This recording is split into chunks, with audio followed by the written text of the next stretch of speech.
Hello everyone! Welcome back to my YouTube channel. It's me again, Melody. Hi guys! Kumusta kayo lahat dyan? Long time no see. Ayan, si Mamiling yung super stress haggard na. Yeah, so ayan, dito ako ngayon sa bahay ni, Ate Claire. Kasi si Mama, wala na dito si Mama. Siya sa Cebu din. So, ako yung mag-ano sa baboy ngayon, maglinis, magpakain. Kami ni Lian. Yan, kami lang Lian dito, guys. Ayan. Na, stress na talaga yung mukha ko. Pasensyahan niyo. Wait, come here. May pa si Lian, oh. Spotting. Hi! Bagong gupit. Ha? Saan mo na sa bao? Kaong kaluto sa baw? Oh, Tala, come here. na kanot sa bao. Na, hi guys, ha? Ha? Guys. How are you guys? Kumusta ang lahat? Big na si Lian. Yay, mami! Let's go na, come here na. Sputing kayo. Ka mga kaluto sa bao. Alin na. Sa bao. Dali na. Dili na ta kay mamasok pa og baboy. Okay, sit down na, sit down.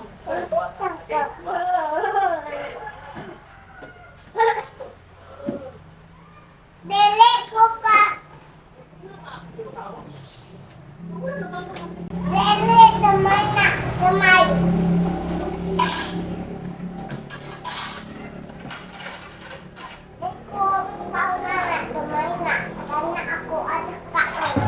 Ganito. Tala. That's it, guys. Nakain. Kain sabaw. Luto sabaw. Pagkuhan sa ko naka... Ikaw ni. Pag-iyan dito rin ko kita.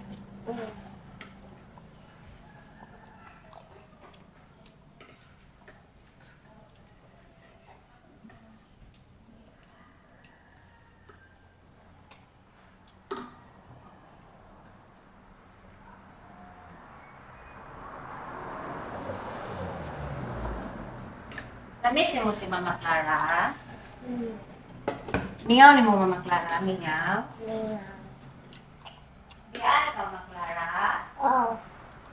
Di na kalap? Oh.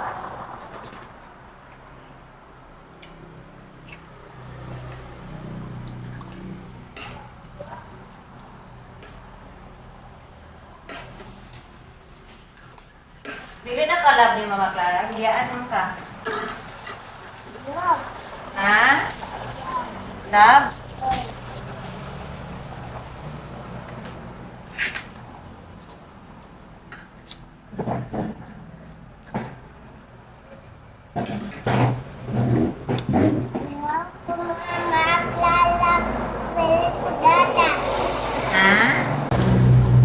Okay.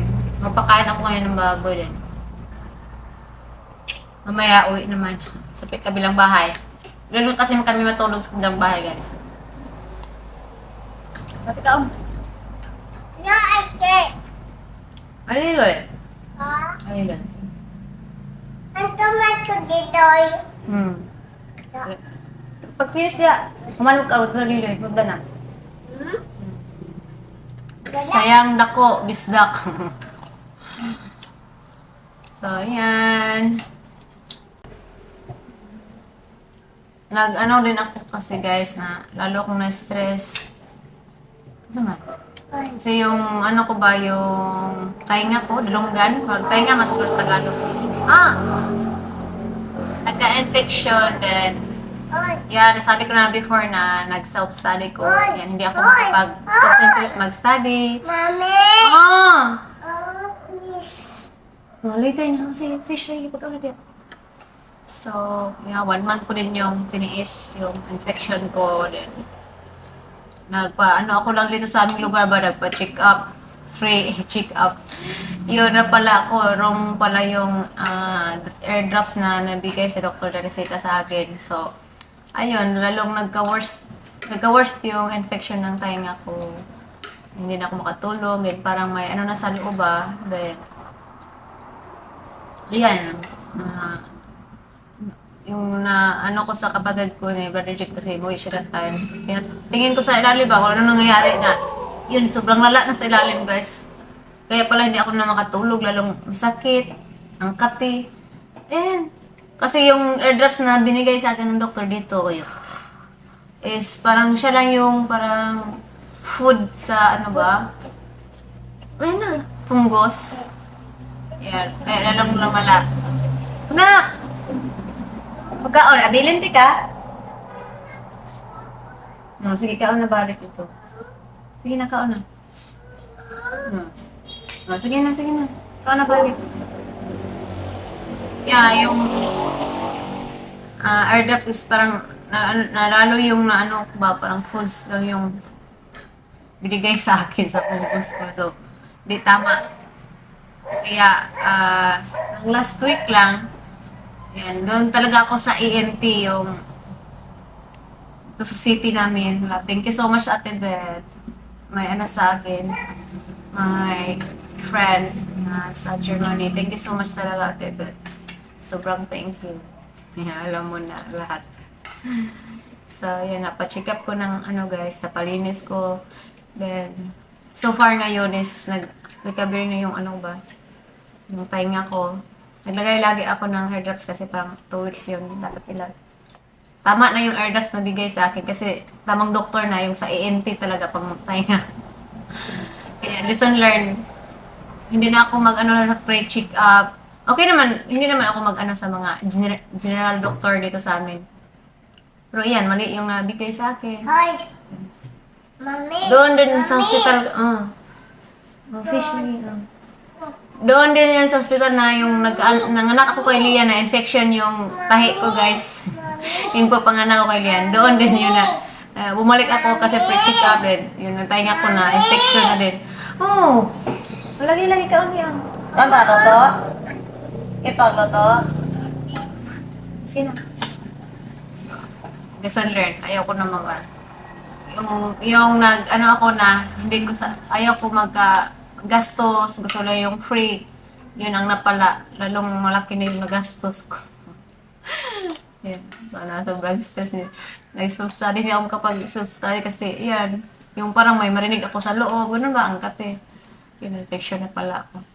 So, thank you so much, Ate Beth. God bless. So, ngayon, medyo okay na din. Stress pa rin kasi. Hirap makapag ano kasi ako focus lalo na ako lang dito ba alaga ng baboy din si Lian walang magbantay kay Lian kasi mama nasa Cebu si mama ngayon sad to say pag dating ni mama sa Cebu guys na hospital si mama ngayon nasa hospital pa si mama para hindi pa siya nakalabas sa hospital parang nasa Chongwa si mama ngayon kasi mama parang may migraine yung inatake sa kanyang ano ba ulo mas sobrang sakit na ng ulo niya yan mag-iyak pa mama basta, matagal na yung sakit ni mama na ganyan, yung parang migraine. So ngayon, nasa hospital siya kasama si Ate Faith. Parang, sabi na Ate Faith, MRI, ganun si mama ngayon. Wala pang resulta. So praying and hoping wala lang serious na ano si mama. Walang ano siya doon. So, sana gumaling si mama doon. Kasi pumunta si mama sa Cebu para mag-vacation. Yun pala, pagdating sa Cebu na, sa hospital yung ano, dinala siya sa hospital ni Ate Faith. So, laban pa rin. Kaya kami lang dito ni Lian. Sobrang ano, na-miss namin si Mama kasi nakalay kami nandito si Mama. Siguro na ano ako din guys, naisipan ko na hindi na lang siguro ako mag-take ng exam. Ngayong 29 na kasi yung ano, examination day this month. Saan pa kaluto? Kahungit! Saan pa kaluto din na? Kahungit! Napasabaw! Kahungit!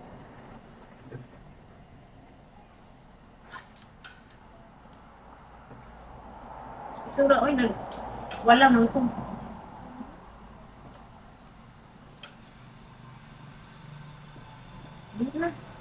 Ang pa kaluto? Ang luto?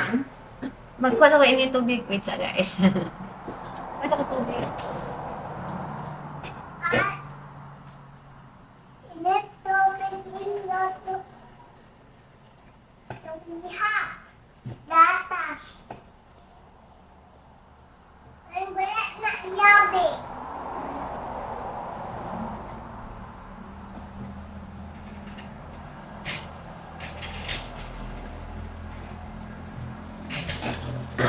Wala ka diya.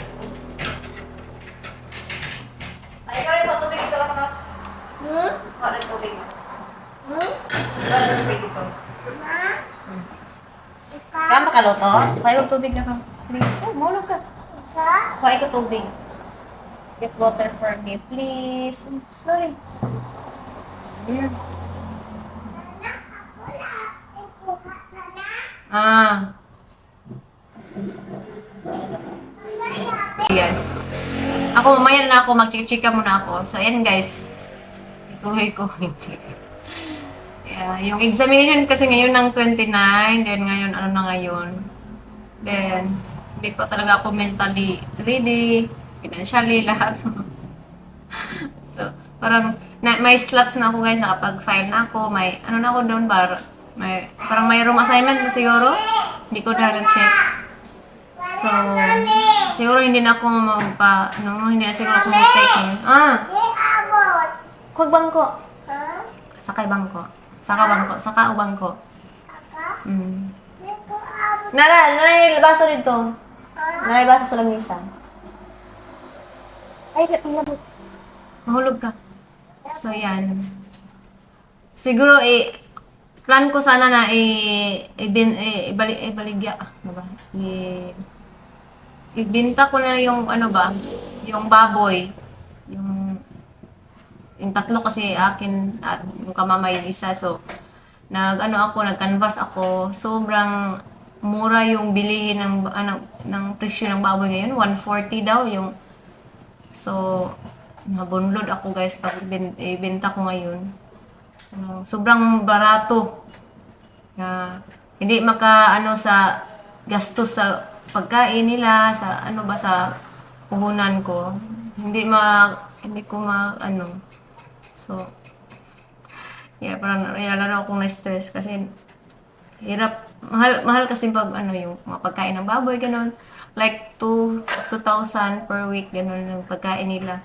Then, sana, yun na kasi yung plan ko na ibenta lang sa kasi hindi ko na kaya magpakain sa kanila na akong perang gastos sa pagkain nila. Ayan. Sobrang brato din naman yung baboy ngayon ibenta. Maganda siguro sa mga end of October. Kaya parang mamahal daw yung taas daw yung presyo ng baboy that month. Then yung baboy is sa tamang kilo na din sila, parang mga 80 plus. So mahal yung baboy. Pero ngayon parang 30 or 40 plus, sobrang barato guys. As in, nakakalungkot pag nagtotal ako sa 4 na baboy, 10K lang yung kunan pa sa sa gastos, parang mga 15 ganun. Wala talaga ako kahit walang ginansya. Nagbibenta ko yung baboy ngayon, kaya stress ako. Okay. Mahulog ka diya. Kasi mag-exam, kailangan kasi kailangan ako doon matulog, one night. Hey, mami! Hey, mami! Hey, mami! Saba ba? Mahulog ka diya. Napaan, sige. Hey, mami! What? Hey, mami! Kasi pag mag-exam ako, si Brother John uwi daw siya para magbantay kay Lian. That day kasi Saturday at Sunday yung wala ako sa bahay. So si Brother John uwi sa Friday night, then siya na magbantay kay Lian. Yun yung plano. Kaso, nahirapan ako lalo ngayon. Hindi ko na alam kung ano gawin. Hirap talaga guys, pag mag-isa ka lang ba na sa iyong anak, hirap single mom life. Ang hirap. Lesson learned to sa ibang kung ibalik ko lang sana yung ngayon, nandito na ako sa situation na to, kaya laban, patuloy pa rin sa buhay kasama si Lian. Kasi malaki na si Lian, and next year mag-aral na siya, kahit wala nang sa kanyang ama, support wala lahat. Yan, laban pa rin sa Mami Ling. Excited ako mag-aral sa Lian. Kaya, gusto kong maka-take yung exam, makapasa na para, yeah, lalo na ngayon na ano na si Lian, mag-aral na, kailangan na ng, ano niya,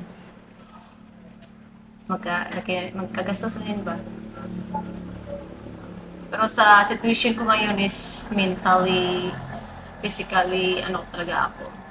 Hindi ako ready kasi sa situation ko, wala si mama, yung sa hirap. Kaya, lahat naman may ano. Ano lang to, malagpasan din yung lahat ng problema. Yung problema, yung lahat, ano lang, parang sabi sa lumalabay lamang.